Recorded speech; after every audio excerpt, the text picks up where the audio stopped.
Good evening, everybody, and welcome to episode 3 of Dark Places, our stories on suicide with myself, Tinotenda Gwitima. I'm excited this evening. I've got a very special guest with me today, I'm really sure that today's discussion will be very enlightening for a lot of you out there.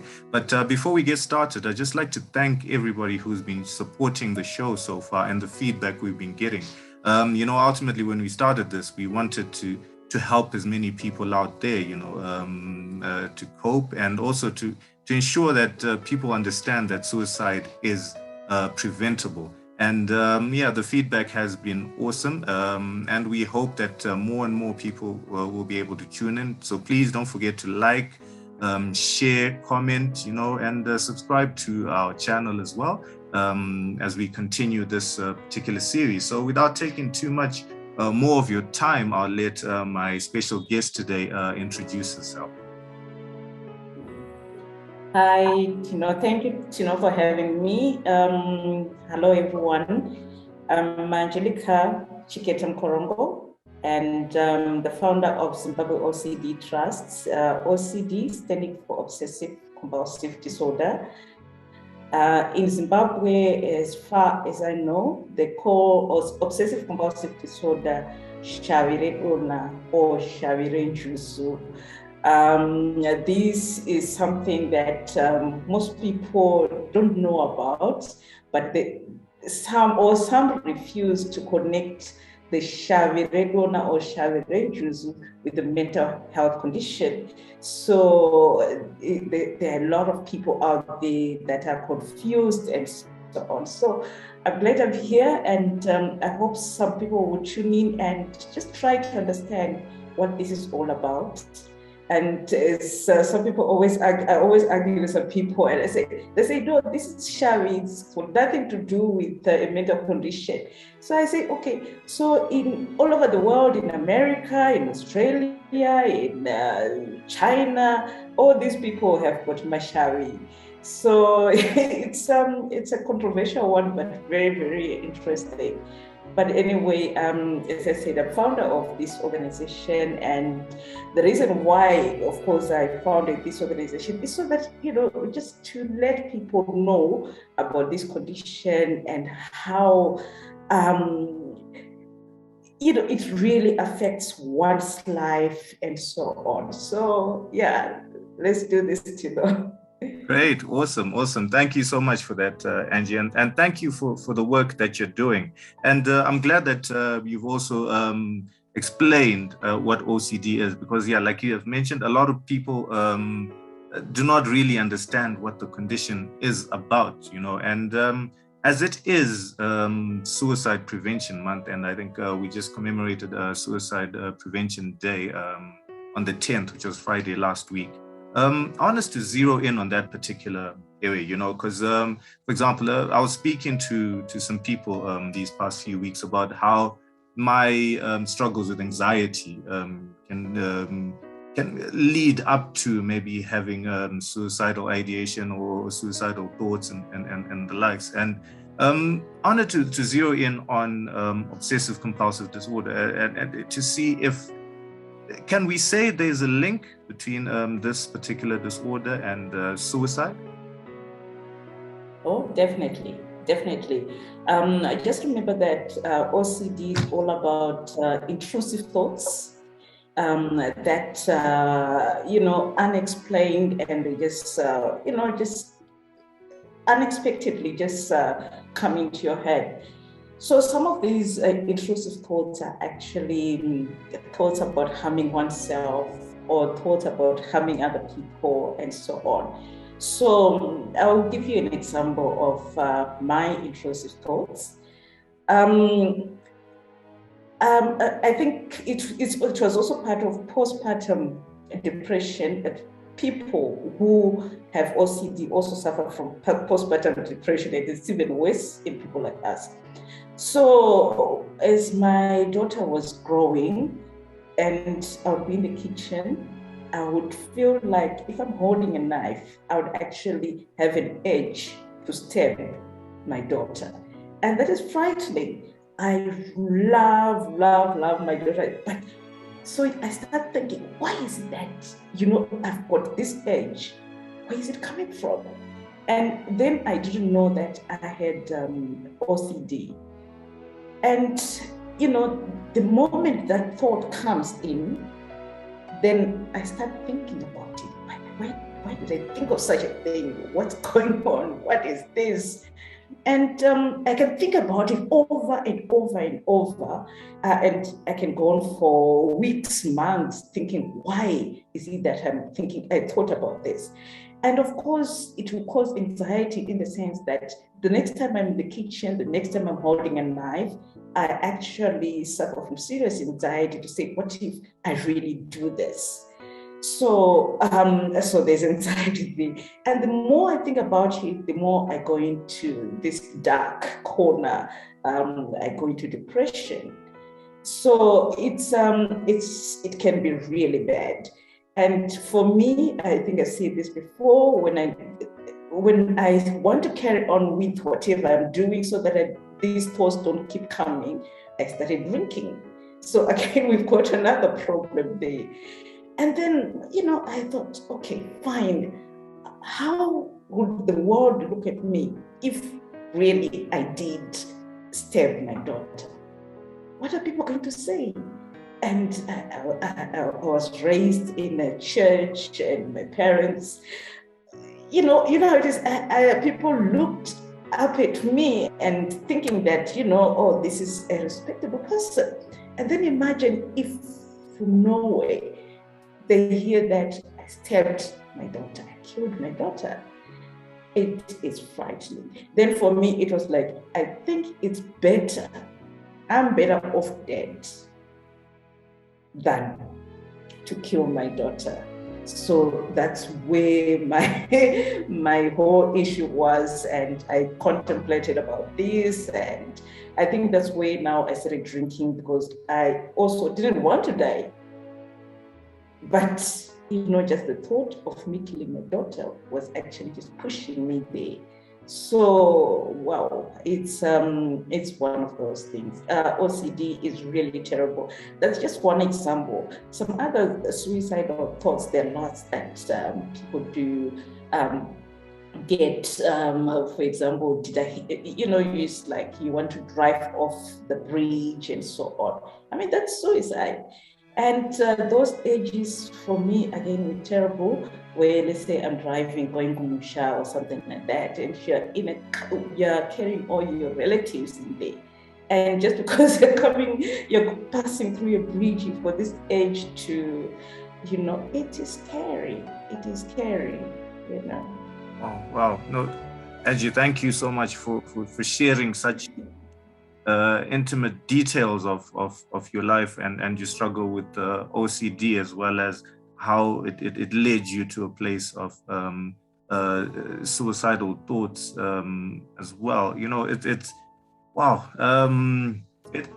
It's so, can I say, enlightening to know that, because a lot of people try to avoid linking certain conditions with gradually getting to that point where you feel helpless, or where you feel like, no, I can't do this anymore. I remember when I was telling my story, where I was saying to people that you get into this dark place where you're so engulfed in these particular thoughts that you don't see any other answer or any other solution to it.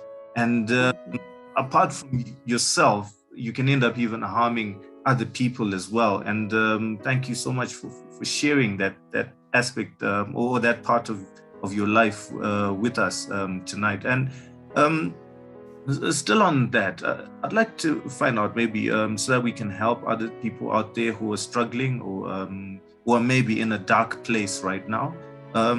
What are some of the things that you feel helped you out of this dark place that you were in? It was very difficult to tell you the truth. I was at a loss. I really didn't know what was going on. I tried praying. It didn't help. I tried, I could say, basically praying, because I didn't do, some people go to the prophet, some people go to, the traditional healers and so on, but I really wasn't brought up like that. So I would just go to my church and talk to my priest and so on. But I've said this before, they didn't understand. They didn't understand what was going on with me. I went to several of them. I know right now there are some who are now coming out and they talk about mental health and they explain it beautifully, which really is a relief. But then nobody could help me. Nobody could help me. So I felt I was doomed, because really it didn't make sense. And even my relationship with God was very difficult. How do I relate to Him when I've got all these evil thoughts in me? I struggled. I think the only thing that saved me was the understanding that, after a while, I found out that, well, through Google, that the symptoms I was having were actually OCD. And then I actually went to a psychiatrist who helped me. So that was what helped me. Otherwise, just like that, no, I didn't even know where to start, But I think, no, I was saying that I think right now, if someone came up to me and said they had these thoughts, at least I can explain it now. I can say, listen, it's your brain that's playing with you. It's all false news. It's fake news. So ignore it and try. There are all sorts of methods that people use these days, cognitive behavioral therapy and so on, or exposure response. But all these are supposed to be done by people who are trained and so on. But people should just know that there is hope. There is hope. You can actually get, you can manage your thoughts. You can manage your thoughts. Yeah, and thank you for that. It's important for us to remind people out there that, look, there is hope, and it's not the end. And I'm glad you brought up this aspect where, even though you tried to reach out even to your church and to different people, no one actually did quite understand. So it actually sort of amplifies the need for organizations such as yours, the Zimbabwe OCD Trust, which we are so grateful you set up, and it's actually functioning right now and working in this particular country and helping as many people out there to understand. So maybe just tell us a bit more about the work you do with the Zimbabwe OCD Trust as well. Well, basically, it's just an outreach organization. We are peer specialists. That means we just talk to people who come to us and they have these symptoms and so on. So it's basically just to raise awareness and to give people support. And we've got peer support groups on WhatsApp and so on. But I think as soon as, the country is opening after this COVID, we should have more of these support groups. We did have them before, but we actually stopped.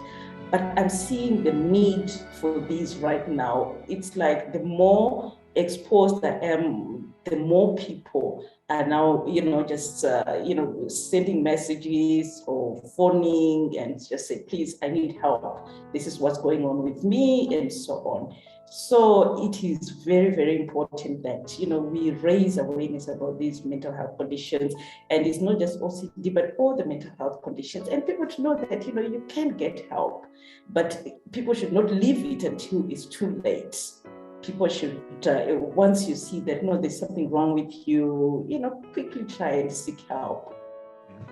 That's so true. That's so true, Aji. And like you've mentioned that, look, this is, I think it's a very important time for organizations such as yours to really be out there and to speak to people. Because look, just this past week alone, I was reading so many stories on suicide, for example, with even kids as young as, was it 8 years old?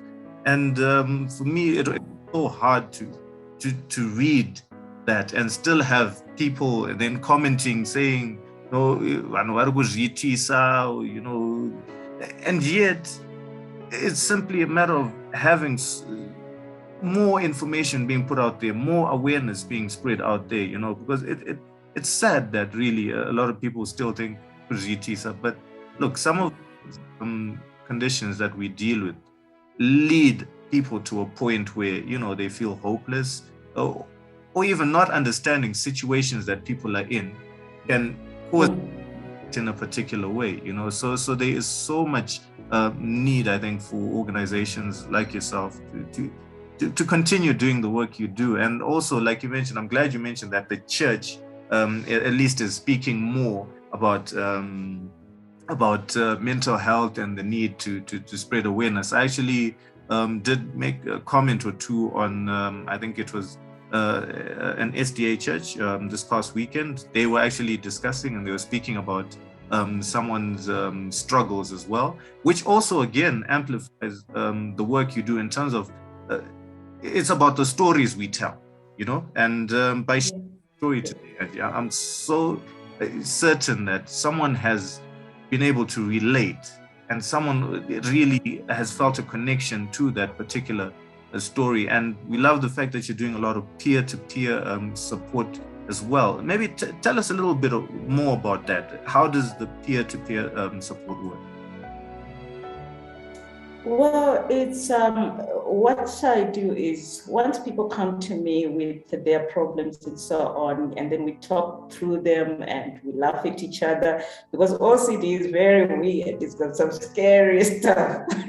So we laugh at each other, we talk, and then I actually just try to encourage everyone who comes to me to say, listen, the best way for you to get better is not to hide it, but to help other people. So, but I respect people's privacy. Those who say, no, I'd rather not, that's fine. But quite a number have actually joined in and they're helping other people. And I also like the fact that I've got quite a lot of young people who have also come on, which is really great. For example, some who are at university or high school and so on. So it is important. And one thing as well, sorry, that I just wanted to mention is that someone with OCD, if you're on drugs or you're an alcoholic, the chances of committing suicide are very, very high. Whereas if you just have OCD, you might actually just survive somehow. You will not commit suicide, or I don't know if you get what I'm trying to say. Yeah. You sort of process the whole thing. You just don't just jump into it. But if you're on drugs, then it's like, let me just finish this off. Yeah. No, I understand exactly what you're saying, because the use of these different substances and alcohol definitely does have an impact on the way we think and the way we function. And yeah, it may put us in a position where we can't handle what we're going through more. So in that event, we end up maybe rushing to actually taking a more drastic measure. For example, in this case, well, suicide is one such measure. And but look, again, Angie, thank you so much for the work you do and for everything that you're doing for mental health. You know, I was so excited when you agreed to come on the show, because I love your energy, I love your passion, and I love what the work you're doing as well. But maybe just in closing, if you could just maybe say one or two things maybe to our listeners that could help them, maybe one or two tips maybe to help them cope. Maybe it could be with OCD, or maybe if they're in a dark place right now, maybe just one or two tips you can throw out. Yeah, I always say that, where mental health is conditions are concerned, this is not one person's problem.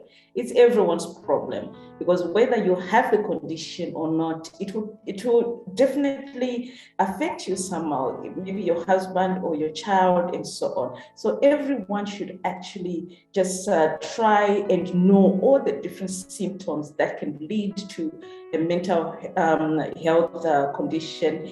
And as well, try and understand, be on the lookout.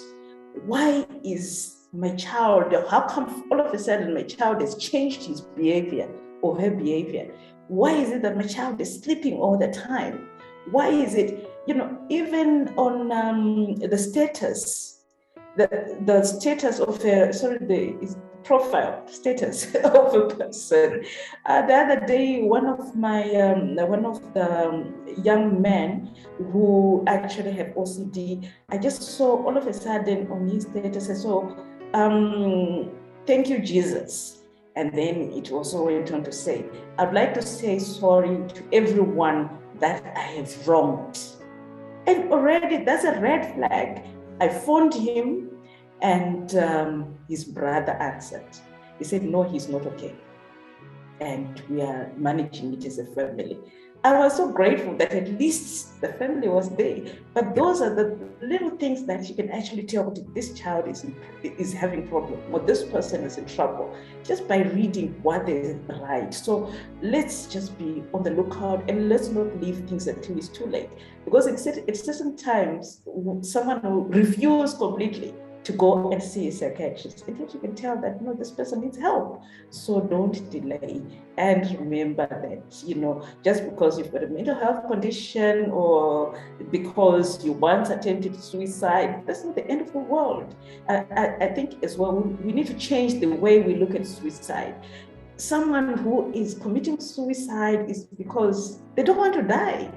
They just want to end the suffering. So this habit of us saying that, no, this person has committed suicide, they can't come into the house, they can't go into church, they, all sorts of stories that we hear.